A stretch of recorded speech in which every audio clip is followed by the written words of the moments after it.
বাঙালি খানায় সবাইকে স্বাগত জানাই। আপনারা তো অনেকভাবে পুঁইশাক রান্না করে খেয়েছেন। একবার আমার মতন করে সহজ পদ্ধতিতে আপনিও শিখে নিতে পারবেন ছোট ছোট টিপস সহ। তবে আমি আজকে এখানে পুঁইশাক রান্না করব কম তেল মশলা দিয়ে। মাছের মাথা দিয়ে কিভাবে পুঁইশাক রান্না করলাম চলুন সেটা একবার দেখে নেওয়া যাক ভিডিওর মাধ্যমে। এতটাই সুস্বাদু হয়েছিল খেতে, আপনি একবার রান্না করলে বারবার রান্না করবেন। আজকে আমি এখানে দেখাবো এঁচড় কিভাবে সারা বছর সংরক্ষণ করে রাখা যায়। আশা করছি আজকের ভিডিওটি ভালো লাগবে। সকল বন্ধুদের কাছে অনুরোধ করছি সম্পূর্ণ ভিডিওটি দেখার। এখানে আমি পুঁইশাক নিয়ে নিয়েছি আর একটা মিষ্টি আলু, আর অন্য যে সবজিগুলো আমি অ্যাড করব সেগুলো আপনাদের পরে দেখিয়ে দেব। এখানে আমি পুঁইশাকগুলো কেটে নেব। পুঁইশাক এবং মিষ্টি আলু আর বেশ কিছুটা পটল বেশ ছোট ছোট টুকরো করে কেটে নিয়েছি। এগুলোকে পরিষ্কার করে ধুয়ে রেখেছি। ধুয়ে জল ঝরিয়ে নিতে হবে। আগের থেকে আমি এখানে একটা গোটা রুই মাছের মাথা ভেজে রেখেছি। আপনারা এর থেকে কম বেশি ভেজে নিতে পারেন।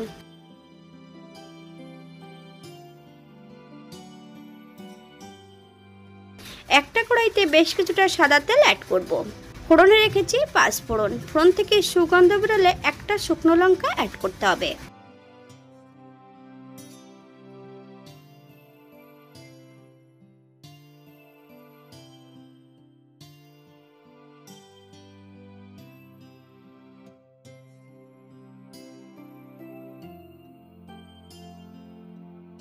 প্রথমে একটু পটলগুলো হলুদ দিয়ে ভেজে নেব।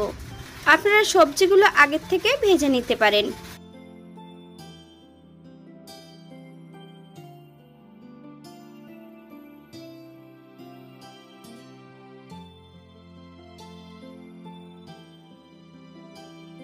এই পর্যায়ে মিষ্টি আলুগুলো অ্যাড করে দেব।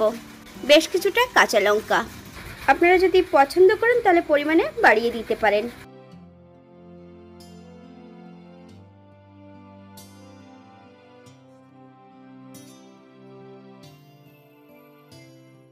আদা জিরে বাটা 1 চামচ। সম্পূর্ণ ভেজে রাখা মাছের মাথাটা অ্যাড করে দেব। 1 চামচ লবণ। আপনার স্বাদ অনুসারে লবণটা অ্যাড করবেন।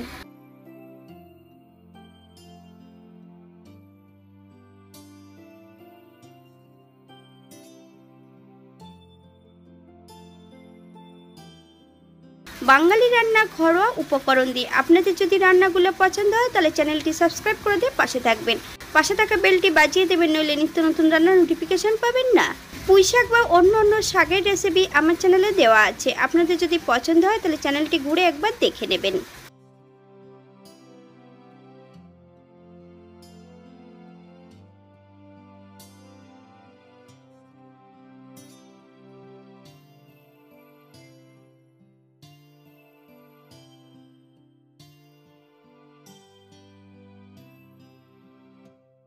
এই পর্যায়ে সম্পূর্ণ কেটে রাখা পুঁইশাকগুলো অ্যাড করে দেব। হাই ফ্লেমে বেশ কিছু সময় রান্না করে নিতে হবে।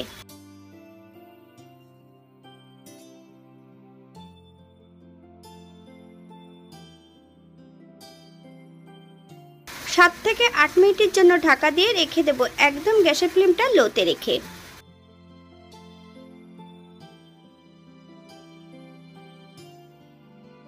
8 মিনিট পর এই পর্যায়ে একবার চেক করে নিতে হবে যে সবজিগুলো সেদ্ধ হয়েছে কিনা।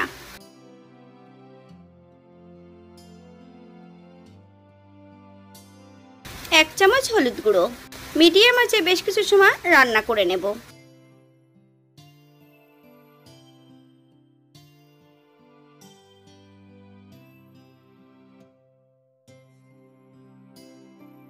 এক চামচ চিনি। আপনারা যদি পছন্দ করেন তাহলে পরিমাণে বাড়িয়ে দিতে পারেন।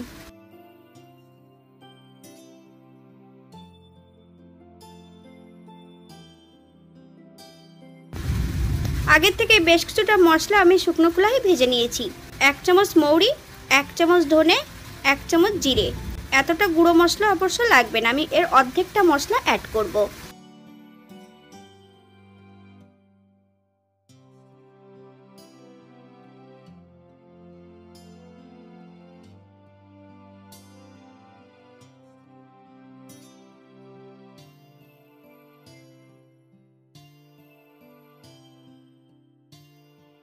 হালকা হাতে নেড়েচেড়ে মিশিয়ে দিতে হবে।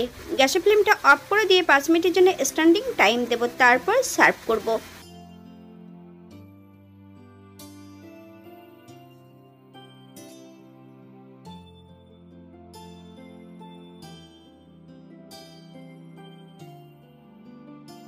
এটা দেখতে যেমন ভারী সুন্দর হয়েছে, এটা গরম ভাতে খেতে কিন্তু অসম্ভব ভালো।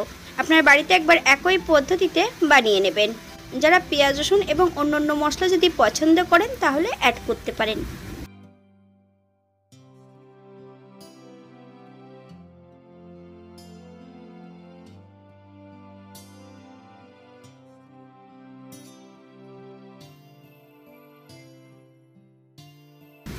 আজকের ভিডিওটি এই পর্যন্ত। সবাই সুস্থ থাকবেন, ভালো থাকবেন।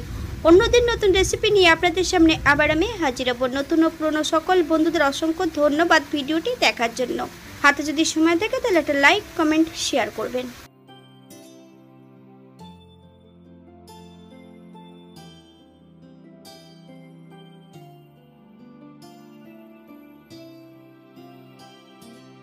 আজকে আমি এখানে দেখাবো এঁচড় কিভাবে সারা বছর রেখে খাওয়া যায়। আমি এঁচড়ের খোসা পরিষ্কার করে নিয়েছি, বেশ ছোট ছোট টুকরো করে কেটে নিয়েছি। আপনারা আপনাদের পছন্দ মতন এঁচড়গুলো কেটে নিতে পারেন। দানার পাশটা আলাদা করেছি এবং খোসার পাশটা আলাদা করে কেটে নিয়েছি।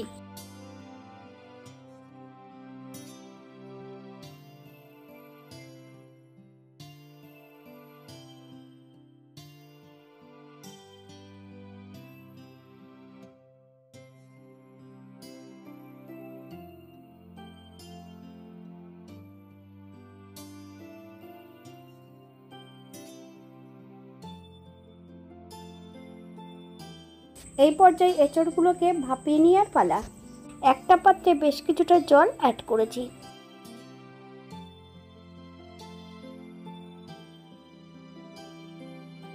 এক চামচ লবণ, আপনার স্বাদ অনুসারে লবণটা অ্যাড করবেন। হাফ চামচ হলুদ গুঁড়ো,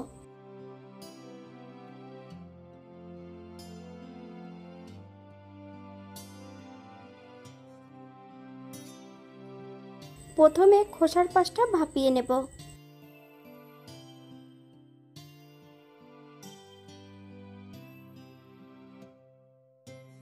3 থেকে 4 মিনিটের জন্য ঢাকা দিয়ে রেখে দিলেই কিন্তু ভাপানো হয়ে যাবে। বেশ ভালো করে জল ঝরিয়ে নিতে হবে। যতক্ষণ ঠান্ডা না হচ্ছে ততক্ষণ কিন্তু সর্ষের তেলটা অ্যাড করবেন না। ঠান্ডা হবার পর 1 চামচ সর্ষের তেল বেশ ভালো করে লাগিয়ে নিতে হবে। একটা এয়ারটাইট কন্টেনারে রেখে দেবেন। আমি এটা রেখেছিলাম 3 সপ্তাহ আগে।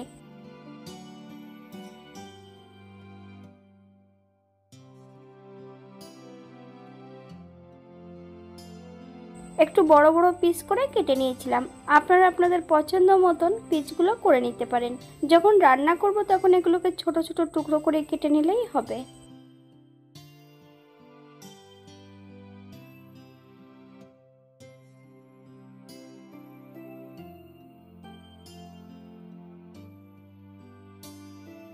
আপনারা যদি এমনভাবে এঁচড় সংরক্ষণ করেন তাহলে সারা বছর কিন্তু এঁচড় খেতে পারবেন।